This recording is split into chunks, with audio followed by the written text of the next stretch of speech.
Okay, welcome back. And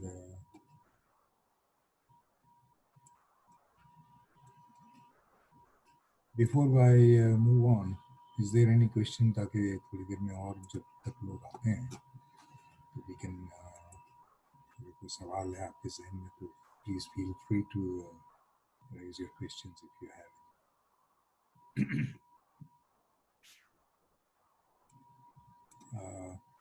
Although we are not facing each other, but that does not mean that we should remain work in isolation. You are always more than just welcome to raise questions. और इस exercise में हमारा जो सबसे बड़ा advantage है वो यही है कि we are not facing each other, so मुझे पता ही नहीं चलेगा कि हु इज़ हु. तो and I am not going to disclose the name as well, although you guys would be knowing yourself very well. But anyways, अगर है कोई सवाल तो it's okay, otherwise there is no issue as such from my side.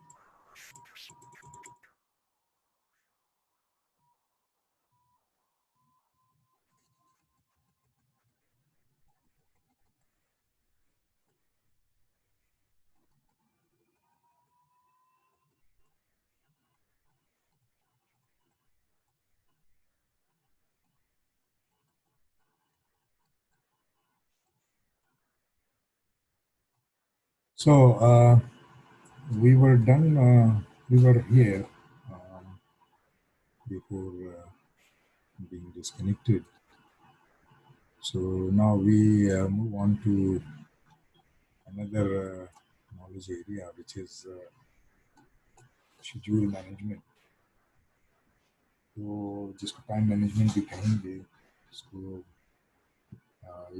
यहाँ पर वो time के बजाय उसको शेड्यूल कहता है. This is their way of looking at things. So over here we have 6 processes again. और इसमें आप देखें कि प्लानिंग में सबसे ज़्यादा टाइम वो दे रहे हैं. एक्सिक्यूशन तो जो प्लान आपने बनाया उसी को एक्सिक्यूट करना है, उसमें आपने कोई चीज़ डेवलप नहीं करनी है. Whatever you have already defined and develop और estimated, so that has to be made use of while executing. लेकिन आपको कंट्रोलिंग और प्लानिंग, ये जो 2 फेजेस हैं, ये बहुत ज़्यादा हावी होते हैं पूरे प्रोजेक्ट में. तो उसमें आउट ऑफ दोज 49 प्रोसेसेस, पिछले वाले में 6 थे, उससे पहले वाले में 7 थे, और these are again 6 other processes. Plan schedule management, इसको आप शेड्यूल बोलेंगे तो यूके वाली अंग्रेजी हो जाएगी, और स्केजुअल पढ़ेंगे तो अमेरिकन हो जाएगी. Whatever you like to pronounce, it's all up to you.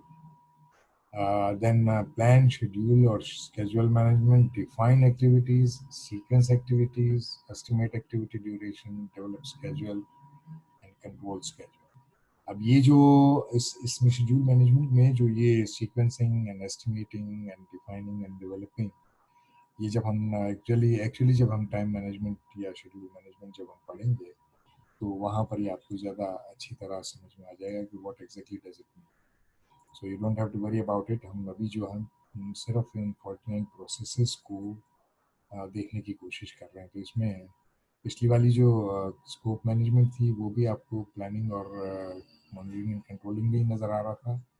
ये भी इन्हीं 2 एरियाज में आपको नज़र आ रहा है. इसके बाद कॉस्ट मैनेजमेंट, इसमें 4 प्रोसेसेस हैं, और ये भी आप देखें तो प्लानिंग और कंट्रोलिंग में ही नज़र आ रहा है. Plan cost management, estimate cost, determine budget and control costs. So these are the 4 processes which we have to carry out in cost management.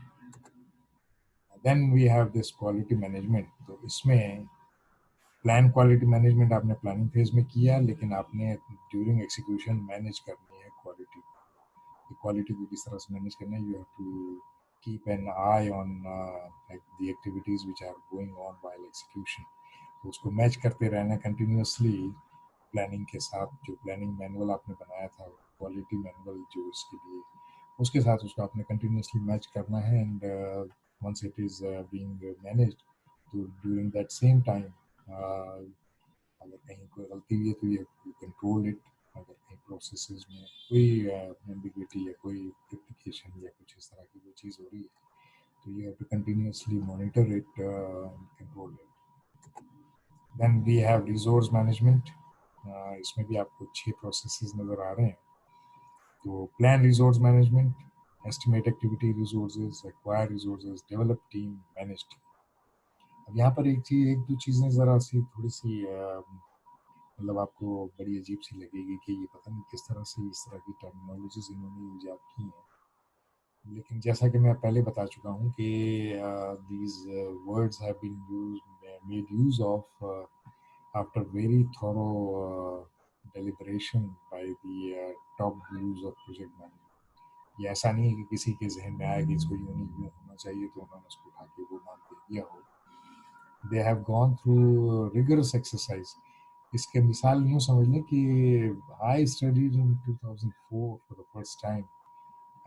Not 2004 बल्कि 2002 में. तो उस वक्त जो था वो ये सारे जो नाम अब जो इतनी चेंजेस आई हैं इस दौरान में व्हेन आई वाज स्टडिंग, तो उस वक्त आई थिंक इसका सेकंड या थर्ड एडिशन था जिसको मैंने पढ़ा, और अब आपके हाथ में सिक्स्थ एडिशन है. तो उस वक्त से लेके अब तक जो है वो उसमें काफ़ी सारी चेंजेस आई हैं.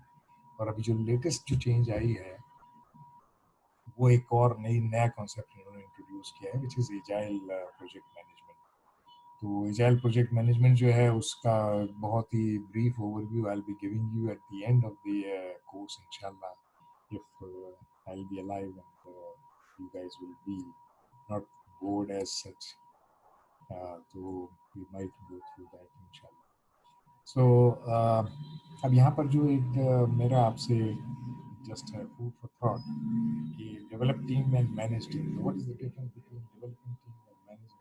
तो अगर आपने डेवलपिंग टीम में बेसिकली आपने टीम को जब एक्वायर कर लेते हैं तो उसकी ट्रेनिंग करते हैं, ये कहलाएगी डेवलपमेंट. और फिर आप उस टीम को सिर्फ मॉनिटर मतलब ऊपर से सुपरफिशियली देख रहे होते हैं, तो that is called basically management. तो डेवलप पहले होता है, टीम पहले डेवलप होगी फिर मैनेज होगी. तो अगर आपने टीम प्रॉपर डेवलप नहीं की, प्रॉपर डेवलप ना करने का मतलब ये कि उसकी ट्रेनिंग प्रॉपर नहीं होगी, तो आपको मैनेज करने में ज़्यादा प्रॉब्लम्स होंगी. तो ये जो इसकी जो सीक्वेंसिंग है that also plays a very significant role in execution and documentation, specially एक रियल प्रोजेक्ट्स में शायद इसको इस तरह से फॉलो ना किया जाता हो और हमारे इन्वायरमेंट में ख़ासतौर पे नहीं किया जाता. बट इन्होंने जो है इसको जो एग्ज़ाम है इसका पीएमपी सर्टिफिकेशन का उसमें they are very much concerned about all these processes to be implemented in its true literal spirit. So this is the reason that it is being written like this. Then we have communications management, and again we have three processes in it: plan communication management, manage communications, monitor communications. अब यहाँ पर देखें आपने कि इसने यहाँ पर monitoring and controlling में उसने कंट्रोल कम्युनिकेशन नहीं लिखा है, इसको उसने लिखा मॉनिटर कम्युनिकेशन. इसकी वजह ये है कि जिस तरह से आपकी मुंह से अगर कोई बात निकल जाए या कमान से तीर निकल जाए तो वो वापस नहीं आता. वापस आता तो आप उसे कंट्रोल करते कि नेक्स्ट टाइम आप उसको सही तरह करेंगे. इसलिए जब आप इसको मॉनिटर इसलिए करना है कि अब जब ये जा रहा है उसी वक्त आपने उसको कंट्रोल भी करना है. तो आप मॉनिटर करेंगे तो कंट्रोल होगा, वरना होने के बाद अगर आप उसको मॉनिटर करने की कोशिश करें तो basically that will not be monitoring, it will be controlling. So इसको इस कॉन्टेक्स्ट में जब आप चीज़ों को देखना, पढ़ना, सोचना, समझना शुरू करेंगे तो it will make more sense to you why these terminologies are so important in project management, because there is a huge more than there are more than 300 jargons which are frequently used across this PMBOK guide, and they are very much part and parcel of this whole project management saga. Then we have this risk management, which is again 7 processes out of 49. So plan risk management: identify risks, perform quality risk, perform qualitative risk and then perform quantitative. अब यहाँ पर ये जब हम risk management पढ़ेंगे तो मैं उसमें थोड़ा सा उसको और एलाबोरेट कर दूंगा, या मैं सोच रहा हूँ कि अभी ही थोड़ा सा बता दूं, ताकि ऐसा ना हो कि मैं उस वक्त भूल जाऊं और आप आप लोग भी जहन से आपके भी मिस हो जाए. It's better to explain it to you at this very moment. इसमें जो दो वर्ड्स यूज में, एक क्वालिटेटिव और एक क्वांटिटेटिव. तो इसको क्वालिटेटिव एनालिसिस इसमें पहले रखा है, क्वांटिटेटिव को बाद में रखा है. There is a reason for it, और वो रीजन मैं आपको अभी एक्सप्लेन कर देता हूँ. When you will start working, inshallah, the moment you are done with your graduation and you start working in the organization, तो आपने, and if you are supposed you are hired as assistant project manager somewhere, so my suggestion and my humble request to you is that don't go for qualitative risk analysis, go for quantitative risk analysis. अब आपके जहन में सवाल तो ये आना चाहिए कि फिर इसने फिर क्वालिटेटिव को ऊपर क्यों रखा और क्वांटिटेटिव को नीचे क्यों रखा. उसका रीज़न है. उसका रीज़न ये है कि when you will start working, पहले तो ये आपको ये डिफरेंस पता होना चाहिए कि what is qualitative and quantitative. Quantitative जो है वो आप मतलब एक तरह से यूँ समझ लें कि बहुत सारी चीज़ें जो आप कर रहे होंगे, जैसे एस्थेटिक्स होते हैं किसी प्रोजेक्ट की, तो वो आप उनको सिर्फ विजुअलाइज कर सकते हैं, उसको क्वांटिफाई नहीं कर सकते. लेकिन बहुत सारी चीज़ें जिस स्टेज पे अभी आप हैं उसमें आपको बहुत सारी चीज़ों को विजुअलाइज करना नहीं आता होगा. तो उसको जब तक आप टेंजिबलाइज नहीं करते, टेंजिबलाइज करने का मतलब ये कि जब तक आप उसको किसी फार्मूले में रख के और कोई वैल्यूज लेके सामने नहीं लाते, तो आपको अंदाज़ा नहीं होता कि जैसे अगर आपकी जैसे एग्जाम्स जो होते हैं आपके, तो उसमें क्या होता है कि उसमें आपको 100 में से मार्क्स दिए जाते हैं. तो आपको अंदाज़ा होता है कि अगर मेरे 60% मार्क्स हैं तो इसका मतलब ये कि मुझे अभी 40% कोर्स जो है वो मुझे नहीं आता. किसी की अगर 80% है, इसका मतलब ये है कि उसको ये पता चल जाता है कि अभी मुझे 20%. क्योंकि अब आप बेसिकली उसके जो जहन में उस सब्जेक्ट के हवाले से जो नॉलेज या इंफॉर्मेशन उसके पास है, उसको आप मेजर कर रहे होते हैं नंबर्स की फॉर्म में. तो ये है बेसिकली आपका क्वांटिटेटिव एनालिसिस. लेकिन क्वालिटेटिव, जो बंदा खुद उसको देख रहा होता है उन नंबर्स को, अगर उसने नकल करके पास किया है और 80% लेकर आ गया है, तो वो अपने अंदर उसे जरूर ये पता चल जाता है. क्वांटिटेटिवली दूसरों को इम्प्रेस करने के लिए बड़ा खुश होता है कि जी मेरे 80% मार्क्स आ गए. लेकिन अंदर से उसे पता होता है कि ये जो जो मेरे 80% मार्क्स हैं वो एक्चुअली मेरे हैं नहीं. इसका मतलब मुझे बहुत काम करने की ज़रूरत है. तो जो चीज़ टेंजिबलाइज नहीं हो सकती है वो होती है क्वालिटेटिव एनालिसिस. जिसको टेंजिबलाइज किया जाता है वो होता है क्वांटिटेटिव एनालिसिस.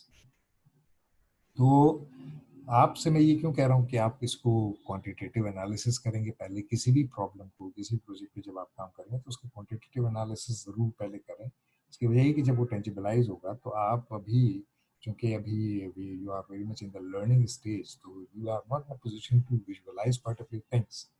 तो उसको विजुअलाइज करने के लिए आपको you have to go through this quantitative risk analysis first. अब जो पीएमपी सर्टिफिकेशन वाले जो जो लोग होते हैं, जो या उसके एग्जाम में जो अपीयर होते हैं, तो उस वो लोग बेसिकली उनके पास, अगर आपने जो मैंने इनिशियली आपको जो इसकी रिक्वायरमेंट पढ़ा रहा था, तो मैंने आपको बताया था पिछली क्लास में कि 3 साढ़े 3 साल का आपका प्रोजेक्ट मैनेजमेंट से रिलेटेड एक्सपीरियंस होना भी ज़रूरी है टू क्वालिफाई टू अपीयर, या प्री रैक है समझ लें एक तरह से, to appear in PMP certification exam. तो चूंकि आपका एक्सपीरियंस है तो उसकी बेसिस पे अब आपको बहुत सारी चीज़ों के लिए उसका क्वांटिटेटिव एनालिसिस करने की ज़रूरत नहीं है.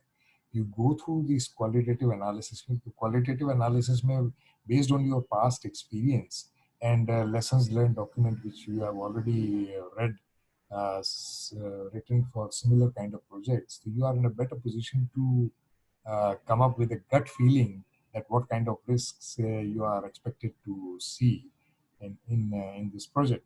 तो इसलिए क्वालिटेटिव को ऊपर है रखा गया है और क्वांटिटेटिव को नीचे रखा गया कि ऐसी कोई चीज़ जिसको आप विजुअलाइज नहीं कर सकते तो फिर उसका आपने क्वालिटी क्वांटिटेटिव एनालिसिस करना होता है. लेकिन when you start working to go for quantitative first, so that you start having get that gut feeling coming your way in order to learn quite a few interesting things being carried out in the projects.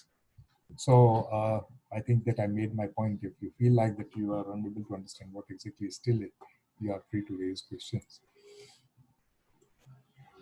Then implement risk responses. अच्छा, अब जब आपने ये सारी चीज़ें कर ली हैं, तो अगर बहुत सारे रिस्क, सपोज करें कि अगर आपने उसका एक रिस्क डॉक्यूमेंट बना भी दिया, तो ज़रूरी नहीं है कि जो रिस्क आपने विजुअलाइज किए हैं वो सारे के सारे रिस्क आपको फेस भी करने पड़े. तो बहुत सारे रिस्क जो है उसको आप बाईपास भी कर सकेंगे, लेकिन बहुत सारे जो रिस्क होंगे उनको आपने रिस्पॉन्ड करना पड़ेगा. उसके बगैर आपका प्रोजेक्ट आगे चल नहीं सकता है. तो जब आप उसे रिस्पॉन्ड करेंगे, तो उसके लिए आप किस तरह से चीज़ों को लेके चलेंगे, that is going to be part of this implement risk responses. Then monitor risk again. होने के बाद तो फिर आप उसको सिर्फ इसको कहेंगे कि जी mending the the odd which has been carried out. Otherwise, initially आपने इसको मॉनिटर ही करना होता है. Then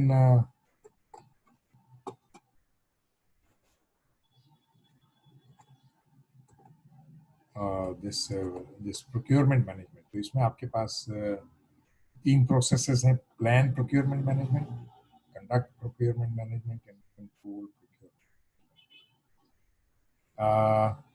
क्योंकि अच्छा, अब ये पहले तो आपको ये वर्ड का पता होना चाहिए. What is procurement? प्रोक्योरमेंट होती है किसी चीज़ को हासिल करना या लेना. तो जो प्रोजेक्ट में जो आपको दो चीज़ों की ज़रूरत पड़ती है. एक, आपने ह्यूमन रिसोर्स को प्रोक्योर करना होता है, और आपको मटेरियल को प्रोक्योर करना होता है फॉर इम्प्लीमेंटिंग दी प्रोजेक्ट. तो प्रोक्योरमेंट का मतलब एक्चुअली ये है. और ये जिस तरह मैंने लास्ट क्लास में मैंने आपको बताया था, ये जो टेंडर नोटिसेस होते हैं जो आप अखबार में देखते हैं, और उसको अभी तक तो आप ऐसे ही स्किप कर जाते हैं, but when you start practically working in the organisation, और अगर आप प्रोजेक्ट रिलेटेड काम में ही होंगे, और सपोज करें कि ऐसे ऑर्गेनाइजेशन में काम करते हैं जो गवर्नमेंट के जो प्रोजेक्ट्स होते हैं उनको इम्प्लीमेंट करने वाली ऑर्गेनाइजेशन होगी, तो you will be continuously required to read all the tender notices appearing in the newspaper. तो जो फिर आपने से उसको सेलेक्ट करना होगा कि जो इस पे आपकी ऑर्गेनाइजेशन के पास एक्सपर्टीज है या उस पर काम कर सकती है, तो फिर आप उसके ऊपर काम शुरू करें.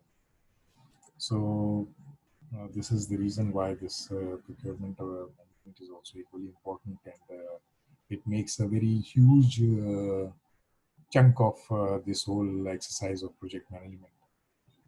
Let me share with you one of my experiences while teaching at NED University. मैं टेलीकॉम मैनेजमेंट पढ़ा रहा था way back in 2000 somewhere in 2005 6 या 2006 था या 7 था, somewhere in that time. तो चूँकि I have had extensive experience in projects, तो मैंने पढ़ा तो उनको टेलीकॉम मैनेजमेंट ही रहा था, लेकिन मैंने उनकी दो सेशंस जो थे स्पेसिफिकली, वो इसी तरह का एक ओवरव्यू दिया था मैंने उनको प्रोजेक्ट मैनेजमेंट से रिलेटेड. तो एक स्टूडेंट मुझे जो उस ज़माने में वो ईयरली सिस्टम था, तो ईयरली सिस्टम होने की वजह say that was the third year of telecom, जहाँ पर टेलीकॉम मैनेजमेंट उनको पढ़ाई थी मैंने. तो एक स्टूडेंट ने मुझे कांटेक्ट किया आफ्टर 1 ईयर, जब उसने फोर्थ ईयर पास आउट कर लिया, एंड शी कांटेक्टेड मी, और उसने कहा कि मेरा एरिक्सन में प्रोजेक्ट कोऑर्डिनेटर की पोस्ट के लिए इंटरव्यू है. तो प्लीज़ अगर आपके पास कोई चीज़ ऐसी मतलब डॉक्यूमेंट से कोई हो तो आप मुझे शेयर करें. And trust me, I'm telling you, I'm not lying. I'm not portraying something as if I'm someone. I'm just trying to make you understand the significance and importance of this subject in your life. it is going to be of immense importance in the days to come as well.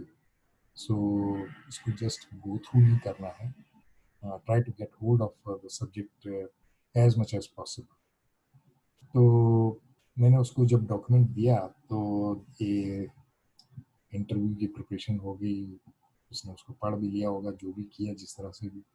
But after 1 week she contacted me again and told me कि मुझे तो sir आपके मतलब जो interviewer था मुझे ऐसा लग रहा था कि उसने पूरा यही डॉक्यूमेंट पढ़ के आया है और वो उसी में से सारे सवाल थे. सो I'm going to share with you these all this document with you as well, so you don't have to worry about the document itself. But I would suggest that go through it very thoroughly because it is of significant importance and it's going to play a very significant role in the progress of your own career in the days to come. Then this last knowledge area which is stakeholder management. तो इसमें identify करने हैं अपने stake holders को, उनको plan करना है. Plan stake holder engagement, पहले यहाँ पर उन्होंने वर्ड यूज किया था मैनेजमेंट, लेकिन बाद में उसको उन्होंने एंगेजमेंट कर दिया. अब इसका रीजन क्या है? इसका रीजन ये है कि स्टेक होल्डर जो है वो 90% of the time he will not be working under you. जो आपके अंडर में होता है उसको मैनेज किया जाता है, जो बाहर होता है उसको एंगेज करना पड़ता है. Now you see the difference between the two words which they have made use of. तो जो पहले उन्होंने यूज किया था उसको बाद में उन्होंने उसको रिव्यू किया और रिव्यू करके फिर उनको ये रियलाइजेशन आई. क्योंकि स्टेक होल्डर के दो टाइप्स होती हैं, एक प्राइमरी स्टेक होल्डर होता है और एक सेकेंडरी स्टेक होल्डर होता है. तो यहाँ पर जब ये एंगेजमेंट की जब बात करता है तो ये दोनों दोनों प्रोजेक्ट स्टेक होल्डर्स की बात हो रही है यहाँ पर. प्राइमरी स्टेक होल्डर्स वो होते हैं which are directly going to be affected positively और negatively by your project. They are called primary stakeholders. And secondary stakeholders are those stakeholders who are not directly hit by your project, not affected by your project directly or indirectly. They are rather hit by your project indirectly. उनका initial level पे कोई direct involvement नहीं होगी. But as you will be implementing your project, like for example, मैं इसकी मिसाल आपको दे दूँ तो आपको थोड़ा सा सेंस आए उसका, कि जिस तरह से अगर आप एक बिल्डिंग बना रहे होते हैं तो अगर तो आपने उसका नक्शा वक्शा सारी चीज़ें पास करवा दी, ठीक है ना, उसके बाद आपने वो छत थी तो आपने कहा छत के ऊपर जो है एक छोटा सा एक क्वार्टर भी बना लेते हैं. तो as long as building control authority वालों को उसके बारे में अगर तो वो आपने क्वार्टर जो है वो ऐसी जगह पे या बिल्कुल सेंटर में बनाया बिल्डिंग के जहाँ से वो नीचे से नज़र नहीं आता, तब तो कोई इशू नहीं है. लेकिन अगर वो ऐसी जगह पे बनाया जहाँ वो बाहर से नज़र आता है तो लेट मी टेल यू कि बिल्डिंग कंट्रोल अथॉरिटी वाले जो हैं वो वैसे अपना काम करें या ना करें, लेकिन जहाँ उन्हें दो पैसे नज़र आते हैं ना वहाँ पर ये रात में भी जाके काम करते हैं. फिर ये आपको इनिशियली रात में आके कांटेक्ट करेंगे कि सर ये एक क्वार्टर बना हुआ है बिल्डिंग पे, आपके पास इसकी अप्रूवल तो नहीं है. तो ये जो है ये बेसिकली सेकेंडरी स्टेक होल्डर है और ये आपके प्रोजेक्ट को नेगेटिवली हिट करेगा. तो आपने इसको बहुत अच्छी तरह आइडेंटिफाई करना होता है स्टेक होल्डर्स को. जो 2004 का एडिशन था पीएम बॉट गाइड का उसमें स्टेक होल्डर मैनेजमेंट एग्जिस्ट नहीं करता था. There were 9 knowledge areas at that time. तो ये जो इसका फिफ्थ एडिशन आया उसमें स्टेक होल्डर मैनेजमेंट आया और अब जो ये सिक्स आया है तो इसमें इन्होंने इसमें एजाइल प्रोजेक्ट मैनेजमेंट को ऐड किया है और बाकी बहुत सारी जो. तो इसी तरह से जैसे जो जो 2004 का जो एडिशन था इसका इसका जो पीएमबॉक गाइड का, तो उसमें देयर वर ओनली 42 प्रोसेसेस, जिसके बाद वो फिफ्थ एडिशन में ये 47 प्रोसेसेस हो गए. या सॉरी फोर्थ में शायद. तो फोर्थ एडिशन के बाद जब ये फिफ्थ में आया तो ये इसमें फिफ्थ में ये 47 से इसको 49 प्रोसेसेस कर दिया. ये सिक्स में भी कंटिन्यू हो रहा है and in the days to come I have no clue whatsoever, but there is a possibility that it might increase so this is how it is being evolve. ये आपका जी पूरा ये जो सब्जेक्ट है, it is continuously being evolve. Although ये है project management, लेकिन इसको इन्होंने एज अ प्रोसेस लिया है इस पूरे एक्सरसाइज को।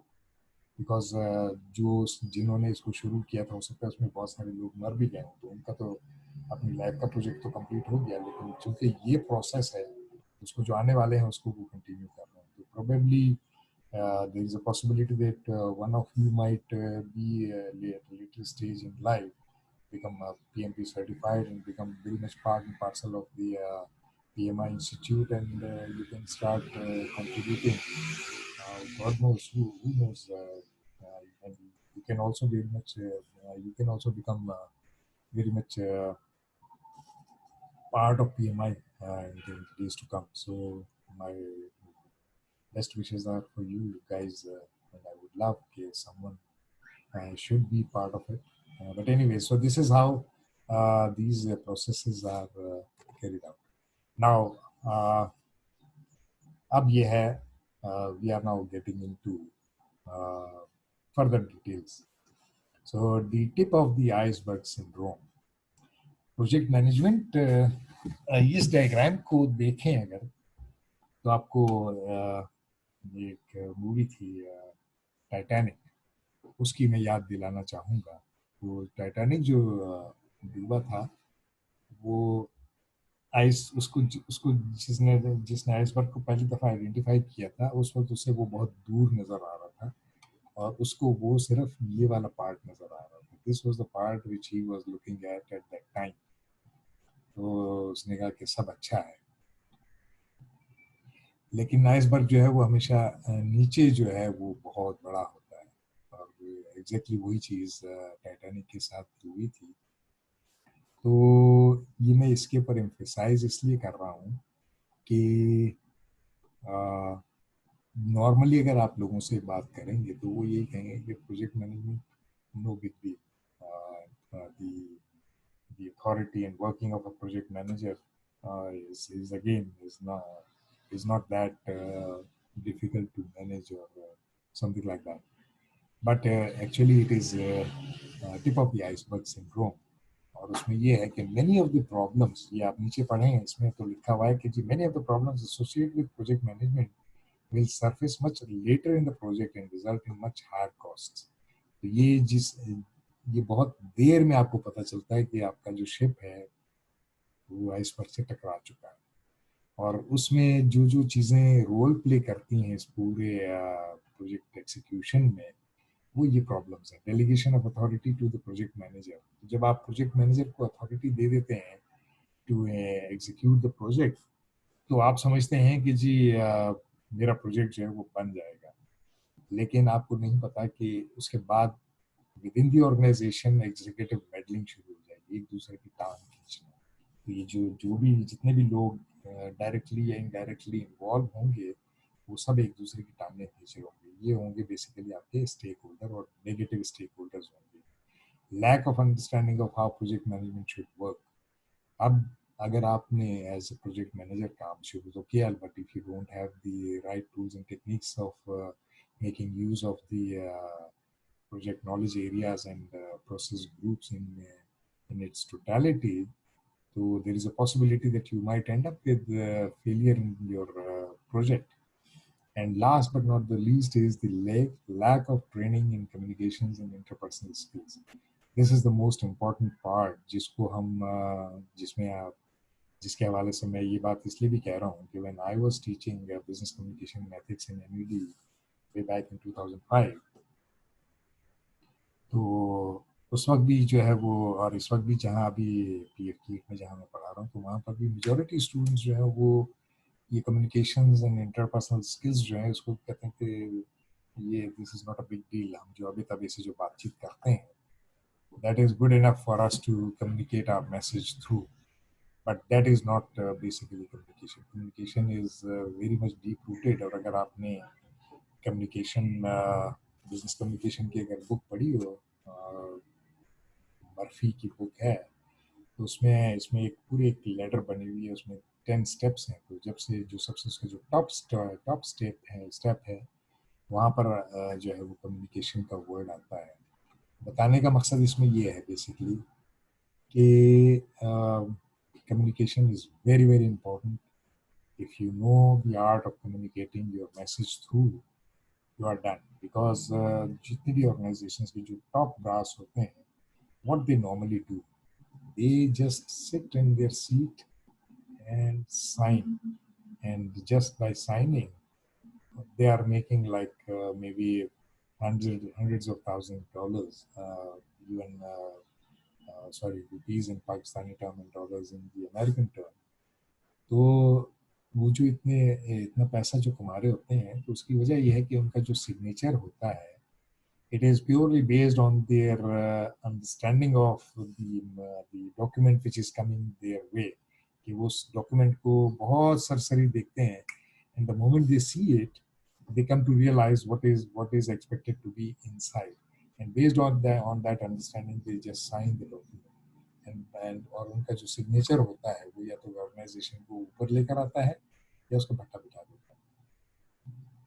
तो वो उसकी उनकी जो कम्युनिकेशन स्किल्स होती हैं वही बेसिकली एक बहुत सिग्निफिकेंट रोल प्ले करती हैं इन in the growth and progress of the organization. So don't take this area जो आपका बिजनेस कम्युनिकेशन जैसे भी आप पढ़ रहे हैं, तो उसको आप बिल्कुल भी सरसरी ना पढ़ें, उसको बहुत थॉरोली पढ़ने की कोशिश करें, थॉरोली अंडरस्टैंड करें, because this subject is going to be of significant importance in your future career, and it will have a very drastic impact on your progress within the organization or outside the organization even. So this is about the tip of the iceberg syndrome. Uh, Now this is the integration management, which are now we are basically getting into the nitty gritty of these 10 knowledge areas. So before I go into it, I would like to have your questions if you have any, because we are now left with hardly 6-7 minutes here. So I'm not interested in starting at this moment, क्योंकि मैं चाह रहा हूँ कि इसको हम next class में ही शुरू करें. So if you have any questions please don't hesitate. और ये ज़रूरी नहीं है कि आप सिर्फ प्रोजेक्ट मैनेजमेंट से रिलेटेड ही सवाल करें. Even if you have any questions related to your career और whatever I know in my personal capacity, I will be more than just happy to help you out with your queries related to any other subject or any career related guidance or whatnot. Please feel free to come up with your questions, and I'm looking at the group chat. So the moment you will put your scribe on it, I'll get it. Is there anyone who is interested in asking anything, any questions whatsoever? Yes, please. Okay, if you don't have any questions, it's okay, no problem with me. Let me check कि अगर इसमें मज़ीद कोई ऐसी चीज़ simple हो तो मैं अगर उसको अभी डिस्कस करूँ, otherwise we will move on.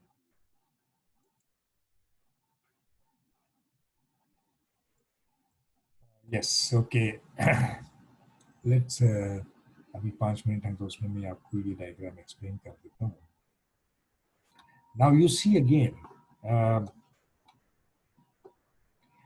कि प्लान के बाद एग्जीक्यूशन के बाद आप देखें कि वो क्लोजिंग में नहीं जा रहा, फिर वो मॉनिटरिंग एंड कंट्रोलिंग में, और वो फिर मॉनिटरिंग कंट्रोलिंग आपको फिर इस स्टेज में आके आपने रीप्लान करना होता है. बहुत सारी चीज़ें आपको बहुत देर में पता चलती हैं. और देर में क्यों पता चलती हैं? इसलिए कि आप जिस प्रोजेक्ट पे काम कर रहे होते हैं, ये प्रोग्रेसिव एलाबोरेशन मैंने आपको बताया था लास्ट क्लास में भी, कि आपको बहुत सारी चीज़ें जब आप एग्जैक्टली उस भूल भुलैयों में, प्रोजेक्ट की जो भूल भुलैया हैं उसमें जब आप प्रैक्टिकली इंगेज होते हैं, तब आपको बहुत सारी चीज़ें समझ में आती हैं. तो इस वजह से इसका जो कर्व है वो इसीलिए इस तरह से जाता है कि assume the level of knowledge. आपको लगता है कि आपको बहुत कुछ आता है, लेकिन आप ये देखें कि प्रोजेक्ट मैनेजमेंट का जो अपना जो प्रोसेस है पूरा, वो इस लाइन से भी ऊपर नजर आ रहा है आपको, और ये आपको बहुत देर में समझ में आती है ये बात, क्योंकि आप यहाँ से जब चल रहे थे तो आपको तो ये था कि जैसे जैसे मैं आगे जाऊंगा तो मुझे सारी चीज़ें आती चली जाएंगी, जबकि प्रोजेक्ट मैनेजमेंट एक्चुअली यहाँ पर लाई कर ये पूरा जो प्रोसेस है, initiating, planning, executing, monitoring and controlling, and then closing.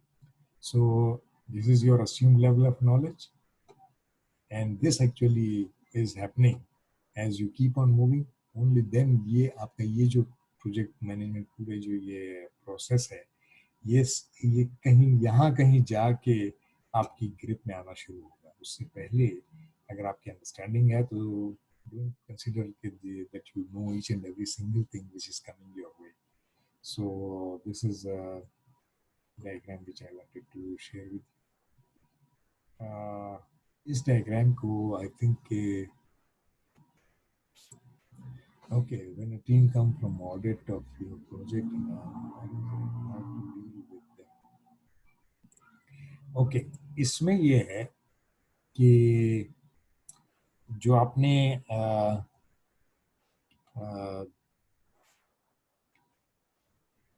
जो ऑडिट टीम है उसको आपने इस तरह से डील करना होता है कि अगर तो आपने प्रोजेक्ट मैनेजमेंट की सारी चीज़ें बिल्कुल सही इम्प्लीमेंट की हैं तो you are not suppose to be worried about it. अच्छा, ऑडिट जो है वो दो तरह के होते हैं, एक इंटरनल ऑडिट होता है और एक एक्सटर्नल ऑडिट होता है.